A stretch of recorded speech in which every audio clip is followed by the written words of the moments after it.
Ma'abota jimrin kasancewa da kafar Ganye 24 barkanku da warhaka.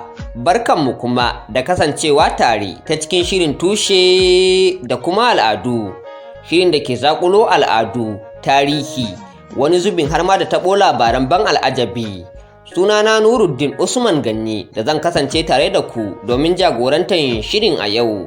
Shirin na yau ya yada zango ne a ƙaramar hukumar Daura da ke jihar Katsina, inda muka zaƙulo muku al'adar bikin Talala ko kuma Bukin Gemu kamar yadda aka fi sanin sa. Za a yi wasa ga da ranan ya kafa gemu nan an yi bikin gemu ya ƙare. Bukin Gemu dai buki ne da tsofaffi kan gudanar a matsayin wasa na ƙarshe da za su gudanar a rayuwarsu.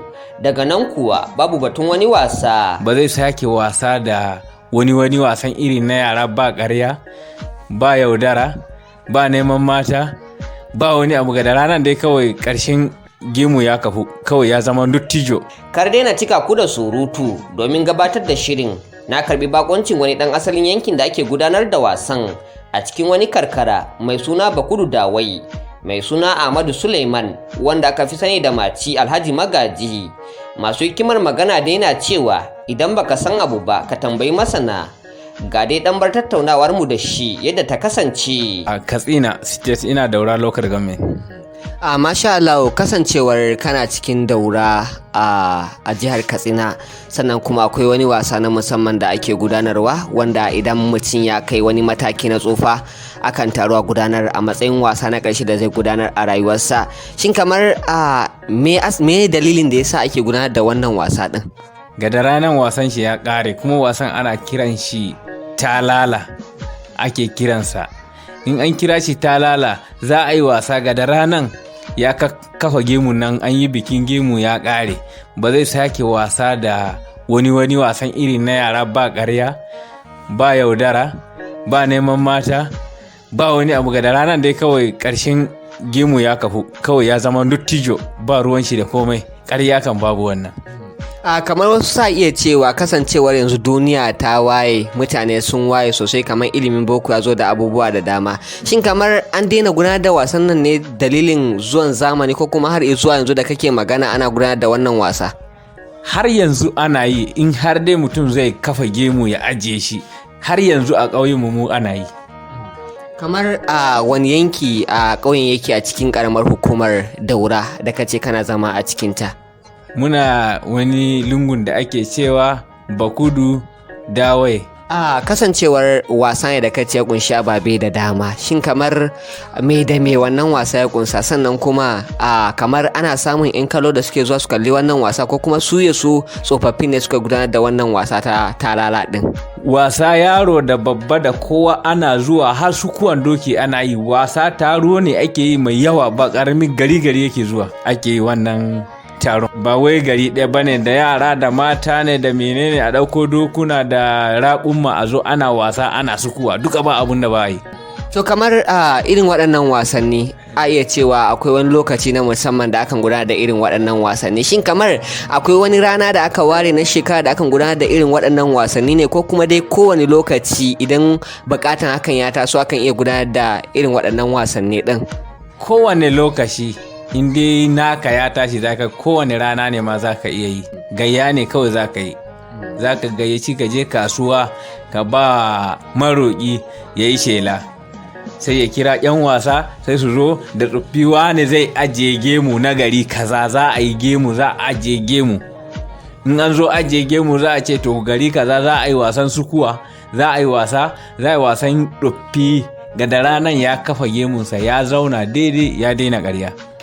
Mana kamar idan na fahimce ka, mutum shi karan kanshi zai iya gayyatan mutane su zo domin a gudanar da wannan wasa matsayin rana na kafa gemu wanda zai gudanar da wasa na ƙarshe a rayuwarsa.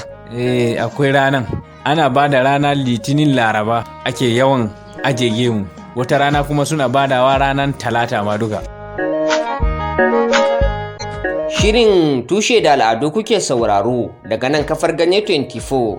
Za ku iya bibiyar mu akan kafafen sada zumuntan zamani ko kuma akan adireshin mu na yanar gizo akan www.ganye24.com.ng.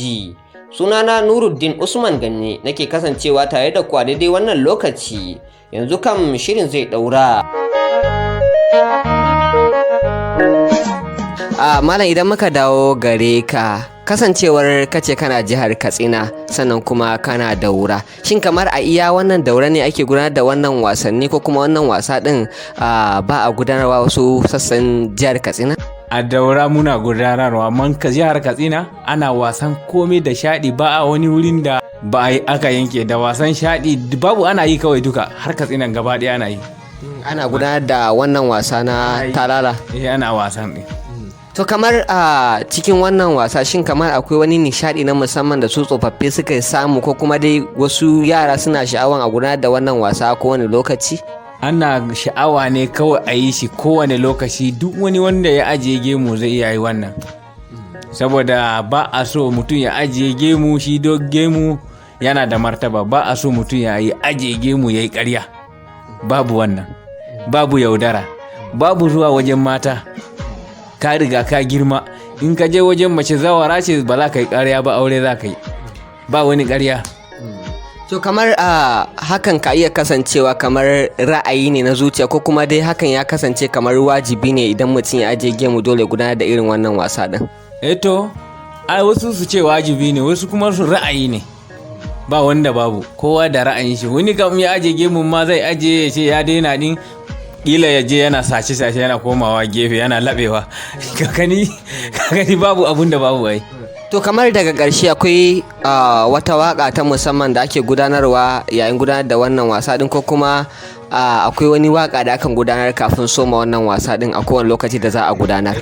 A lokacin baya ana gudanar da wakan din ana ce masa gerewul, ana yi cewa gerewul a gamu Fulani, to wakan din ana yin ta. To madalla, dududu kuma anan zan dasa wa shirin aya sai kuma mako na gaba domin samun ci gaban wannan shiri akan al'adar wasan gemu. A madadin hukumar gudanarwa ta Ganye 24 da ta sale kawo muku wannan shiri da kuma bakonmu da kuka ji muryarsa wato Ahmadu Suleiman. Sunana Nuruddin Usman Ganye da na shirya na kuma gabatar nake cewa mu kasance lafiya.